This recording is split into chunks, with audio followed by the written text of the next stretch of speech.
Hi folks, I'm Traff Doherty and I'd like to welcome you to the National Soaring Museum today. At this museum you're going to learn about American soaring from the middle of the 19th century up to the present. We have a lot of sailplanes here to show you and I know you're going to find it very interesting. Thank you for coming today. Interest in gliding goes way back to the mid-19th century with the experiments of Sir George Cayley, the English pioneer of aerial navigation and aeronautical engineering and designer of the first successful glider to carry a human being aloft in 1853. From there, experimentation continued in Europe and the Americas. A notable American experimenter was Octave Chanute, who in the 1890s designed a number of successful gliders.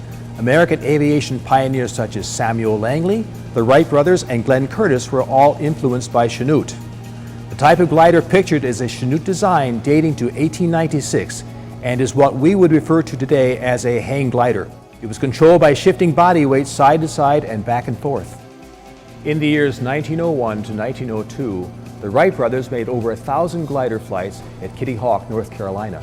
Through the course of this process, they perfected the aerodynamics of their design and were able to thoroughly master their system of control. To achieve powered flight essentially required adding an engine and propellers to this glider to make the 1903 Wright Flyer. For the Wright brothers, experimentation with gliders was a necessary step to achieving powered flight. In 1911, Orville Wright returned to Kitty Hawk with the intention of trying to remain aloft for an extended period on the winds rising up the slopes. He was successful in his experiment to the extent that he remained aloft for 9 minutes and 45 seconds, making the first soaring flight in the world. This was the pivotal flight that changed gliding flight into soaring flight. Before this flight, gliding flights were measured in seconds, not minutes. Take note of the fact that the Wrights were first in powered flight in 1903 and first in soaring in 1911. The next efforts to advance soaring came from Germany. After World War I, Germany was forbidden to have powered aircraft by the Treaty of Versailles, so German pilots turned their attention to gliders and sailplanes. Much of the soaring in Germany was done over an area known as the Wasserkuppe, northeast of Frankfurt, much admired for its ideal terrain for soaring. The first German gliding contest was organized in 1920 on the Wasserkuppe and drew 24 contestants with their pilots, designers, and builders.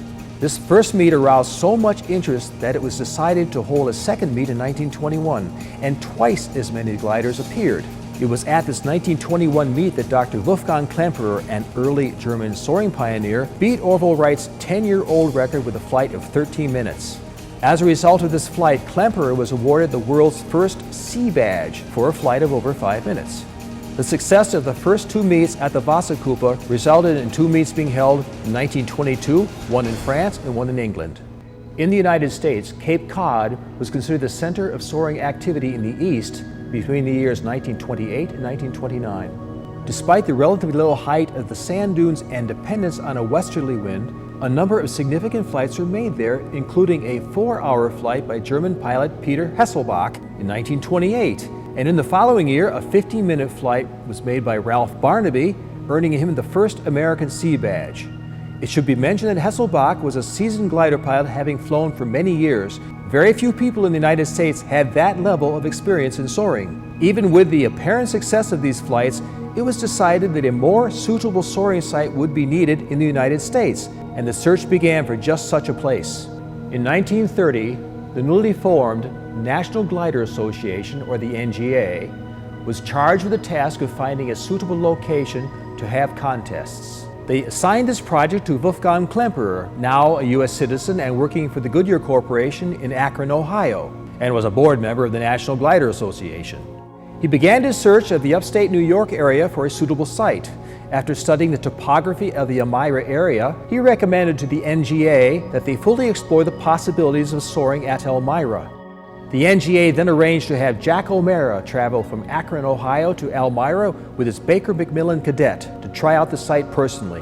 On July 2, 1930, he made an outstanding flight of 1 hour and 38 minutes soaring from South Mountain, just south of Elmira, the first soaring flight made in the Elmira area. The success of this flight convinced the NGA to make Elmira, New York, their official contest site. The terrain in Elmira's Chemung Valley was found to be remarkably similar to that of the Wasserkuppe. Because of these favorable conditions and the enthusiastic recommendation of Wolfgang Klemperer and Jack O'Mara, American soaring had found a home at Elmira, New York. The first National Soaring Contest was held here the following September and was a great success. This was the first of 13 successive national contests to be held at Elmira before the decision was made to have these contests take place at alternate sites. Note the rolling hills and the abundance of ridges and farmers' fields for landing. For sailplanes of the day, nearby landing spaces were very important. In 1932, the NGA became the Soaring Society of America, which ran the third and fourth national contests at Rhodes Farm, just west of the present location of the National Soaring Museum. As the contests grew, it became apparent that a larger area was needed to allow more effective ways to launch sailplanes and to provide sufficient space to land back at the takeoff site. Here is the view from Harris Hill today. From 1930 until today, Chemung County and the city of Elmira have been strong supporters of the soaring movement here. In 1934, the county purchased land from a number of individuals to develop an area that was to become Harris Hill. After extensive work clearing land and grading, a relatively level 1,800-foot area for the runway was completed. This was the dawning of a new age of soaring in Elmira. 1,800 feet enabled the use of auto tows, winch tows, and ultimately airplane tows. The field was unofficially named in memory of Lieutenant Hank Harris, a member of the MIT Soaring Club who had been killed a few weeks earlier in an auto towing accident. From 1934, when Harris Hill opened, to 1937, when a number of permanent structures were built, contest activities were housed in tents. Notice that the sailplane in this picture is being towed by a car.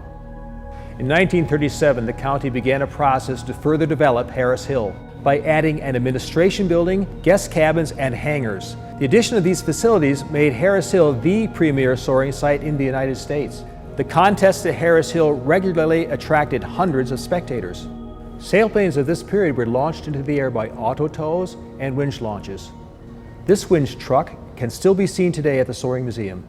The Schweitzer brothers of Elmira achieved fame in 1937 when their design, the SGU-16, won third place for being the first metal sailplane built in the United States.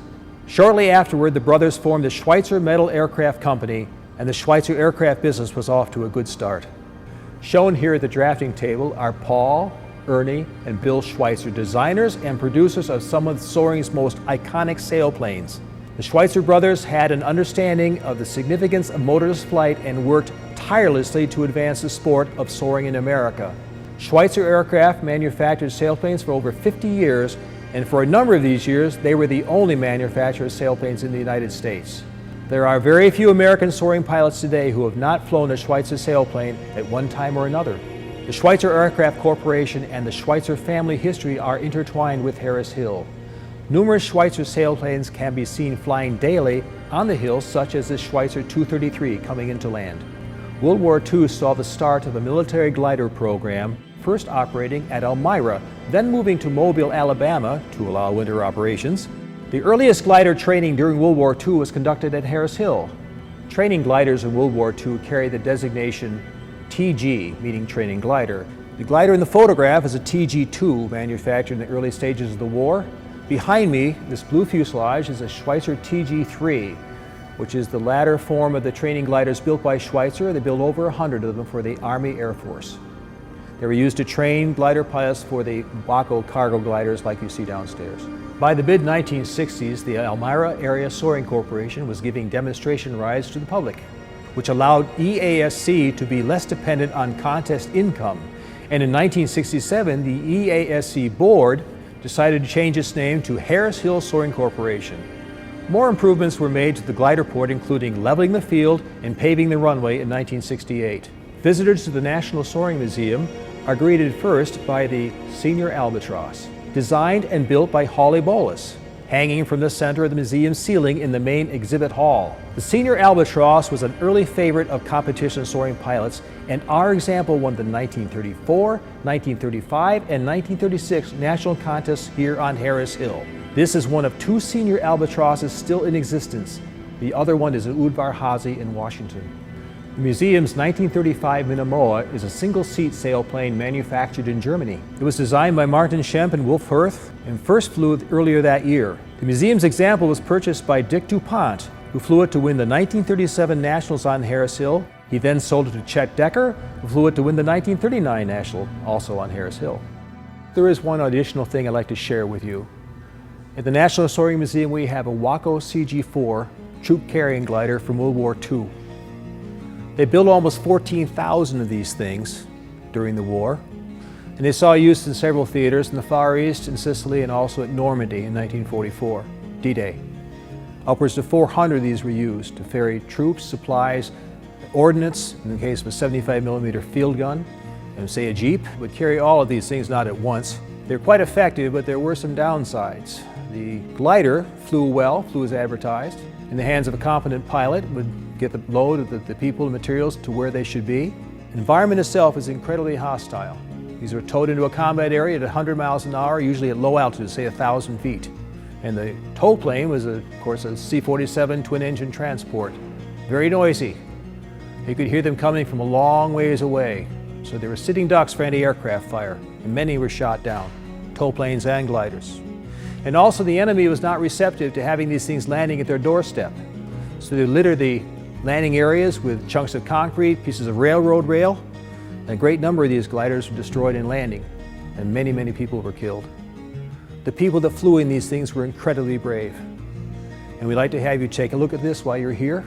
It's a very compelling exhibit, and it makes you mindful of the sacrifices made by our people during World War II.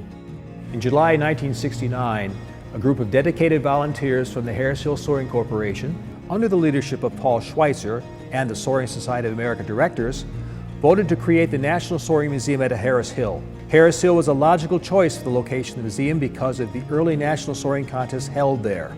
On July 22, 1969, the National Soaring Museum opened in the administration building with approximately 5,000 visitors that first year. Most of these visitors were from outside the region and included people from 18 foreign countries. In 1977, it was decided to build a new 16,000 square foot museum building on the same site. Chemung County cleared the land and gave a large contribution towards construction. The new museum building was officially dedicated September 8, 1978, and all the records and exhibits were moved to the new building. On September 9, 1989, the museum dedicated another 12,000 square foot addition which housed a classroom, additional offices, archive storage, and a restoration shop. In 2003, additional space was added which included the Schweitzer Gallery and the Blossom Gallery. That brought the museum to its present size.